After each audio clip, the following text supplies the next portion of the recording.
ಜೊಂಬಿ drugs ಅನ್ನ ತೆಗೆದುಕೊಂಡಿದ್ದಾನೆ ಅಂತ video ಮಾಡಿರ್ತಾನೆ ವ್ಯಕ್ತಿ.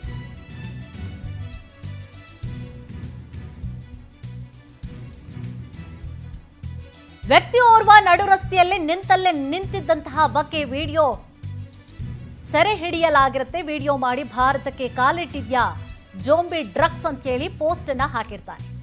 ಸನಾತನ ಅಕೌಂಟ್ ನಲ್ಲಿ ಅಪ್ಲೋಡ್ ಕೂಡ ಮಾಡಿರ್ತಾನೆ ಹಿರೇಮಠ. ಸೊ ಈತನನ್ನ ಅರೆಸ್ಟ್ ಮಾಡಲಾಗಿದೆ. ವಿದ್ಯಾರಣ್ಯಪುರ ಪೊಲೀಸರಿಂದ ಹಿರೇಮಠ ಎಂಬಾತನ ಬಂಧನ ಆಗಿದೆ. ತನಿಖೆಯನ್ನ ನಡೆಸಲಾಗ್ತಾ ಇದೆ. ಬೆಂಗಳೂರಿನಲ್ಲಿ ಜೊಂಬಿ ಡ್ರಗ್ಸ್ ಬಗ್ಗೆ ವಿಡಿಯೋವನ್ನ ಮಾಡಿರ್ತಾನೆ, ಪೋಸ್ಟ್ ಹಾಕಿರ್ತಾನೆ. ನೋಡಿ, ಆ ವ್ಯಕ್ತಿಯನ್ನ ಅರೆಸ್ಟ್ ಮಾಡಲಾಗಿದೆ. ಜೊಂಬಿ ಡ್ರಗ್ಸ್ ತೆಗೆದುಕೊಂಡಿದ್ದಾನೆ ಅಂತ ವಿಡಿಯೋ ಮಾಡಿರ್ತಾನೆ ವ್ಯಕ್ತಿ, ಅದನ್ನ ಪೋಸ್ಟ್ ಮಾಡಿರ್ತಾನೆ. ವ್ಯಕ್ತಿಯೋರ್ವ ನಡು ರಸ್ತೆಯಲ್ಲಿ ನಿಂತಿದ್ದಂತಹ ಬಗ್ಗೆ ವಿಡಿಯೋ ಸರಿಯಾಗಿರುತ್ತೆ. ಸೊ ವಿಡಿಯೋ ಮಾಡಿ ಭಾರತಕ್ಕೆ ಕಾಲಿಟ್ಟಿದ್ಯಾ ಜೊಂಬಿ ಡ್ರಗ್ಸ್ ಅಂತ ಹೇಳಿ ಈತ ಪೋಸ್ಟ್ ಹಾಕಿರ್ತಾನೆ. ಸನಾತನ ಅಕೌಂಟ್ನಲ್ಲಿ ಅಪ್ಲೋಡ್ ಕೂಡ ಮಾಡಿರ್ತಾನೆ ಹಿರೇಮಠ ಅನ್ನುವಂತಹ ವ್ಯಕ್ತಿ. ಇದೀಗ ಈತನನ್ನ ಅರೆಸ್ಟ್ ಕೂಡ ಮಾಡಲಾಗಿದೆ. ವಿದ್ಯಾರಣ್ಯಪುರ ಪೊಲೀಸರಿಂದ ಹಿರೇಮಠ ಎಂಬಾತನ ಬಂಧನ ಕೂಡ ಆಗಿದೆ. ಈಗಾಗಲೇ ತನಿಖೆಯನ್ನ ನೋಡಿ, ಇದೇ ಒಂದು ಪೋಸ್ಟ್ ಅನ್ನ ಹಾಕೊಂಡಿರ್ತಾನೆ. ಓ, ಜೊಂಬಿ ಡ್ರಗ್ಸ್ ಸೇವನೆಯನ್ನ ಮಾಡಿಬಿಟ್ಟಿದ್ದಾನೆ, ಭಾರತಕ್ಕೂ ಕೂಡ ಕಾಲಿಟ್ಬಿಟ್ಟಿದ್ಯಾ, ಇದು ಭಾಳ ಡೇಂಜರಸ್ ಅಪ್ಪ ಇದು ಅಂತ ಹೇಳಿ ಪೋಸ್ಟ್ ಹಾಕೊಂಡಿರ್ತಾನೆ. ಆತ ಹಿಂಗೆ ತೂರಾಡ್ತಾ ಇರ್ತಾನಲ್ಲ, ಅದನ್ನ ನೋಡಿ. ಇನ್ನು ಸಿಲಿಕಾನ್ ಸಿಟಿಯಲ್ಲಿ ಜೊಂಬಿ ಡ್ರಗ್ಸ್ನ ಬಗ್ಗೆ ವದಂತಿಯ ವಿಚಾರಕ್ಕೆ ಸಂಬಂಧಪಟ್ಟ ಹಾಗೆ ಬೆಂಗಳೂರಿನಲ್ಲಿ ಗೃಹ ಸಚಿವ ಡಾಕ್ಟರ್ ಜಿ ಪರಮೇಶ್ವರ್ ಅವರು ಪ್ರತಿಕ್ರಿಯೆ ನೀಡಿದ್ದಾರೆ.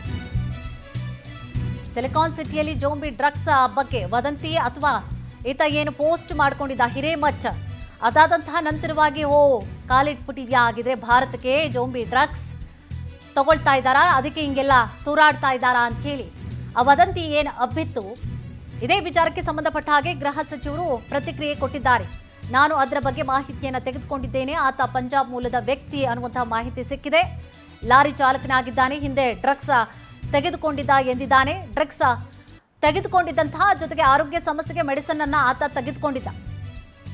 ಡ್ರಿಂಕ್ಸ್ ಮಾಡಿರ್ತಾನೆ, ಜೊತೆಗೆ ಆರೋಗ್ಯ ಸಮಸ್ಯೆ ಇರುತ್ತೆ, ಆ ಒಂದು ಕಾರಣವಾಗಿ ಮೆಡಿಸಿನ್ ತಗೊಂಡಿರ್ತಾನೆ. ಹೀಗಾಗಿ ಆತನಿಗೆ ಅದರಿಂದಾಗಿ ಈ ರೀತಿಯಾಗಿ ಆಗಿದೆ ಅಂತ ಹೇಳಿ ಪರಮೇಶ್ವರ್ ಅವರು ಪ್ರತಿಕ್ರಿಯೆ ಕೊಟ್ಟಿದ್ದಾರೆ. ಇದಿಷ್ಟೇ ಆಗಿರೋದು, ಯಾವ ಜೊಂಬಿ ಡ್ರಗ್ಸ್ ಏನೂ ಇಲ್ಲ, ಜೊಂಬಿ ಡ್ರಗ್ಸ್ ಅನ್ನೋದು ಇಲ್ಲ, ಅದು ಸತ್ಯಕ್ಕೆ ದೂರವಾದಂತಹ ಮಾತು ಅಂತ ಹೇಳಿ ಪ್ರತಿಕ್ರಿಯೆ ಕೊಟ್ಟಿದ್ದಾರೆ. ಅವನ್ನ ಕೇಳುವಾಗ ನಾನು ಅದನ್ನ ಮಾಹಿತಿ ತಗೊಂಡೆ ನಿನ್ನೆ ದಿವಸ. ಅದು ಯಾರೋ ಒಬ್ಬ ಹರಿಯಾಣ ಪಂಜಾಬ್ ಬಂದು ಇಲ್ಲಿ ಕೆಲ್ಸಕ್ಕೆ ಬಂದಿದ್ದಾನೆ. ಅವನು ಡ್ರಿಂಕ್ಸ್ ಮಾಡುವಂತದ್ದು ಅಭ್ಯಾಸ ಅಂತ. ಅವನು ಲಾರಿ ಡ್ರೈವರ್. ಅವನು ಹಿಂದೆ ಎಲ್ಲ ಪಂಜಾಬ್ನಲ್ಲಿ ಡ್ರಗ್ಸ್ ಏನೋ ಯಾವಾಗ್ಲೂ ತಗೊಂಡಿದ್ದ ಅಂತ ಹೇಳಿದ್ನಂತೆ. ಆಮೇಲೆ ಇದು ಯಾವ ಜೊಂಬಿನೂ ಇಲ್ಲ, ಏನಿಲ್ಲ. ಅವನು ಡ್ರಿಂಕ್ಸ್ ತಗೊಂಡು ಅದ್ರ ಜೊತೆನಲ್ಲಿ ಅವನು ಬೇರೆ ಅದೇನೋ ಅವನಿಗೆ ಫಿಟ್ಸ್ ಅಲ್ಲ, ಏನೋ ಕಾಯಿಲೆ ಬರುತ್ತೆ ಅಂತ ಹೇಳಿ ಅದಕ್ಕೆ ಮೆಡಿಸಿನ್ ತಗೊಂಡಿದ್ನಂತೆ.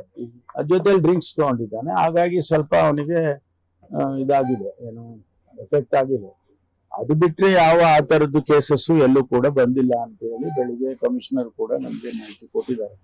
ಅದರಿಂದ ಅದೆಲ್ಲ ಯಾರು ಅದನ್ನ ಪೋಸ್ಟ್ ಮಾಡಿದ್ರು ಅವನು ಕೂಡ ಹಿಡ್ಕೊಂಡು ಅವನ್ನ ಕೇಳುವಾಗ ಬೇಕಂತ ಈ ರೀತಿ ಪೋಸ್ಟಿಂಗ್ ಮಾಡಿದ್ದಾನೆ ಅಂತ ಅವನು ಒಪ್ಕೊಂಡಿದ್ದಾನೆ. ಅದು ಸತ್ಯಕ್ಕೆ ದೂರವಾಗಿರುವಂತ ಜೊಂಬಿ ಡ್ರಗ್ಸ್ ಅನ್ನೋದು ಇಲ್ಲ. ನಾನು ಅದನ್ನ